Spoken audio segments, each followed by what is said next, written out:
It's the late 19th century, and in a quiet corner of Dorset, a young Thomas Hardy looks out over his childhood garden at Bockhampton. The scent of damp earth, the hum of bees, the low stretch of farmland meeting the horizon. This is not just scenery to Hardy. This is his very lifeblood. From these roots, Hardy's stories grew, and none more powerfully than Far from the Madding Crowd, a novel where the land is never silent, where nature speaks, and ultimately decides the fate of its characters. Far from the Madding Crowd was partially written at Hardy's Cottage, and then later completed in London. But it was deeply inspired by the countryside around Bockhampton and Dorset.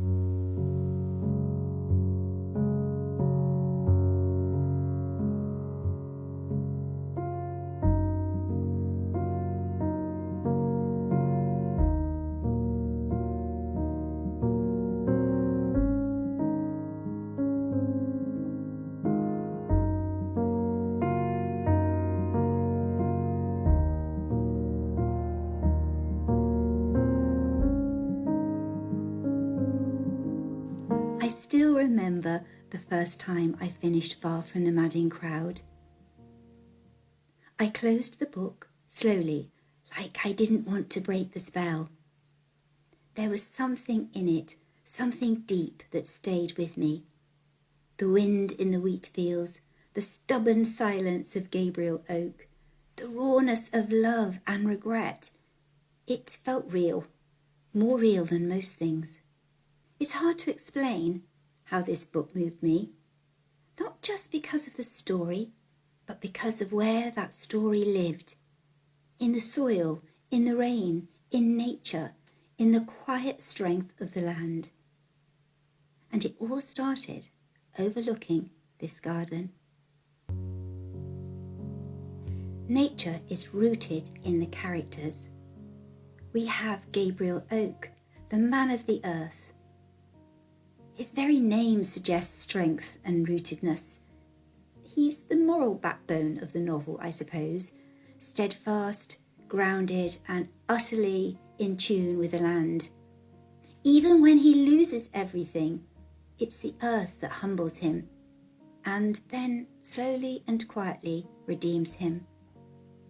When a brutal storm threatens Bathsheba's harvest, it's Gabriel who stands against the wind and powers through, saving the grain while others sleep.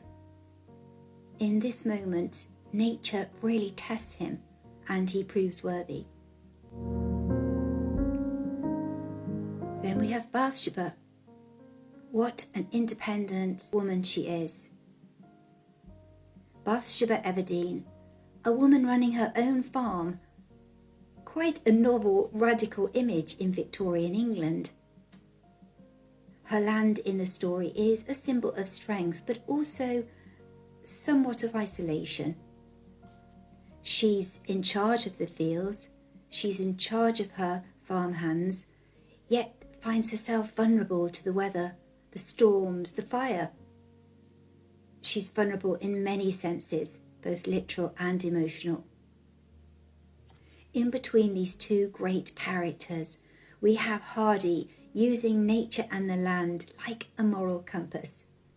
The seasons mark time, not just in terms of the agriculture, but emotionally too. Spring brings new beginnings, summer growth, autumn decay, and winter judgment. Every decision has its season in the book.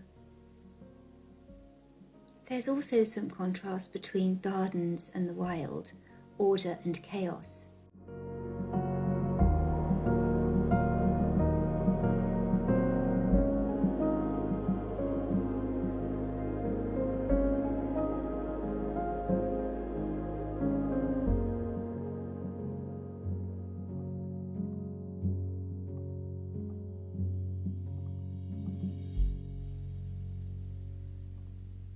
Hardy draws a line between the tamed and the wild. Gardens are often trimmed and controlled, maybe representing order sometimes, and appearance too. But the open countryside, that's where emotions run free. It's no accident that some of the most important scenes in the book, such as betrayal, seduction, tragedy, happen not inside cottages or not inside a drawing room of a big house, but under open skies. It's really interesting to me that Thomas Hardy created a fictionalised southwest England that he called Wessex. It isn't just a place, it's an idea, a land that seems to exist outside our time, watching as people love, fall, lose. It's a space where old values do exist, even as the world begins to change. In Far From the Madding Crowd, the land is patient. It waits, it watches, and in the end it outlasts us all. We may try to shape it, to own it, to master it, but Thomas Hardy reminds us it is nature that shapes us.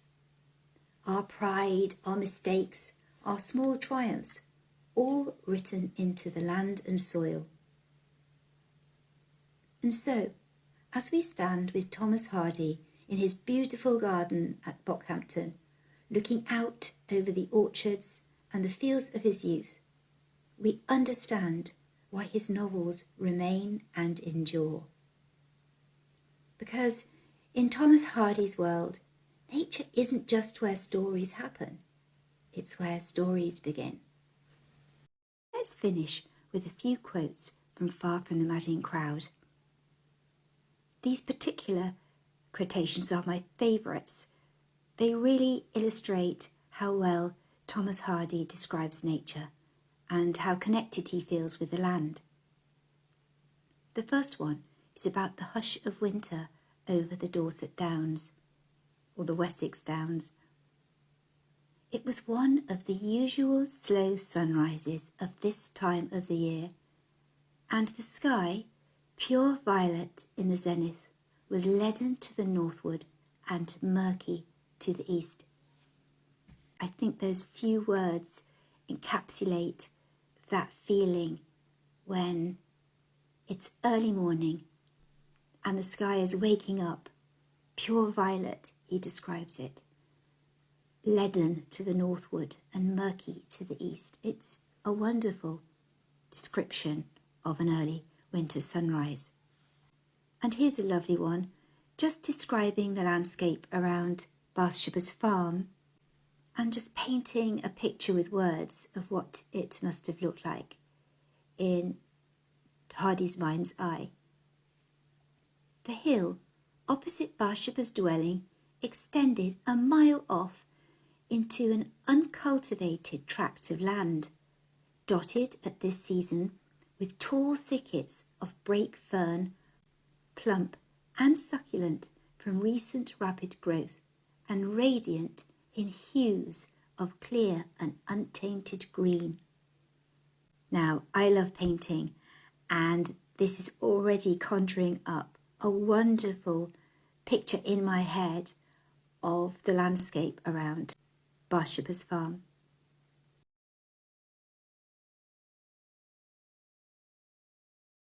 Thank you for coming along with me today. I hope you enjoyed a little glimpse into Thomas Hardy's world and the area around his cottage where he grew up. It had such an impact on his writing. Until next time, take care and remember to keep noticing the little things and keep your light shining softly bright.